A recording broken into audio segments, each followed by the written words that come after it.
Numbers 22. Balak sends for Balaam. Then the people of Israel traveled to the flatlands of Moab. They camped along the Jordan River across from Jericho. Balak saw everything that Israel had done to the Amorites. Balak was the son of Zippor. The people of Moab were terrified because there were so many Israelites. In fact, Moab was filled with panic because of the people of Israel. The Moabites spoke to the elders of Midian.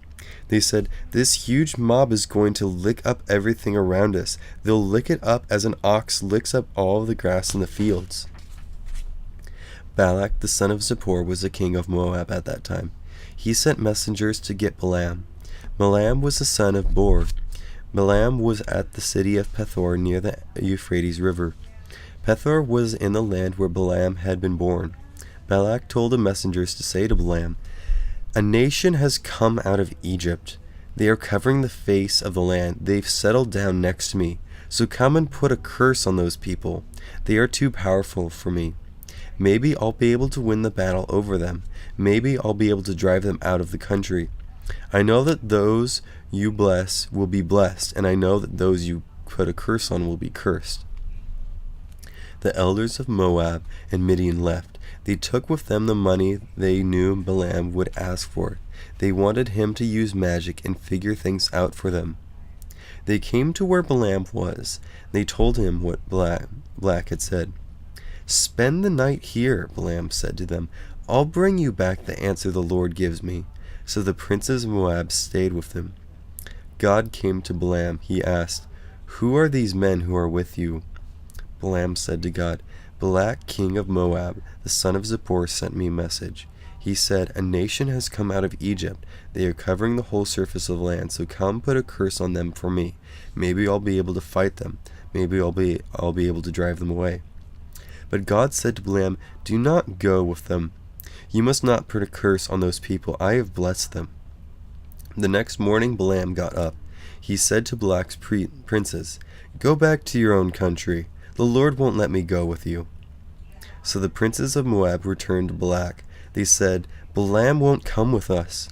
Then Balak sent other princes. They were more important than the first ones, and there were more of them. They came to Balaam. They said, 'Balak, the son of Zippor, says, don't let anything keep you from coming to me. I'll make you very rich. I'll do anything you say. Come, put a curse on those people for me.' But Balaam gave them his answer. He said, 'Balak could give me his palace filled with silver and gold. Even then, I still couldn't do anything at all that goes beyond what the Lord my God commands. Stay here tonight, just as the others did. I'll find out what else the Lord will tell me.' That night, God came to Balaam. He said, 'These men have come to get you, so go with them, but do only what I tell you to do.'" Balaam's donkey. Balaam got up in the morning. He put a saddle on his donkey. Then he went with the princes to Moab. But God was very angry when Balaam left, so the angel of the Lord stood in the road to oppose him. Balaam was riding on his donkey. His 2 servants were with him. The donkey saw the angel of the Lord standing in the road. The angel was holding a sword. He was ready for battle. So the donkey left the road and went into a field. Balaam hit the donkey. He wanted it to get back on the road. Then the angel of the Lord stood in a narrow path. The path went between 2 vineyards. There were walls on both sides. The donkey saw the angel of the Lord, so it moved close to the wall. It crushed Balaam's foot against the wall. He hit the donkey again. Then the angel of the Lord moved on ahead. He stood in a narrow place. There was no room to turn, either left or right. The donkey saw the angel of the Lord, so it laid down under Balaam. That made him angry, so he hit the donkey with his walking stick. Then the Lord opened the donkey's mouth. It said to Balaam, "What have I done to you? Why did you hit me those 3 times? Balaam answered the donkey. He said, "You have made me look foolish. I wish I had a sword in my hand. If I did, I'd kill you right now." The donkey said to Balaam, "I'm your own donkey. I'm the one you have always ridden. Haven't you been riding me to this very day? Have I ever made you look foolish before?" "No," he said. Then the Lord opened Balaam's eyes. He saw the angel of the Lord standing in the road.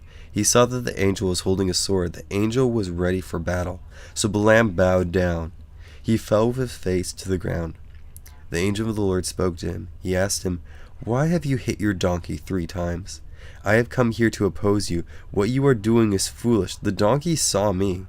It turned away from me 3 times. Suppose it had not turned away. Then I would certainly have killed you by now, but I would have spared the donkey."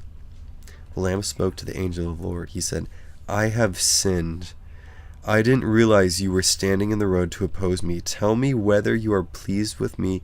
If you aren't, I'll go back."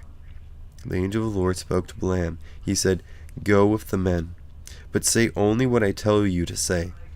So Balaam went with the princes of Balak. Balak heard that Balaam was coming, so he went out to meet him. They met at the Moabite town near the Arnon River. The town was on the border of Balak's territory. Balak spoke to Balaam. He said, "Didn't I send messengers to you? I wanted you to come quickly, so why didn't you come? I can make you very rich." "Well, I've come to you now," Balaam replied, "but I can't say just anything. I can only speak the words that God puts into my mouth." Then Balaam went with Balak into Kiriath Huzoth.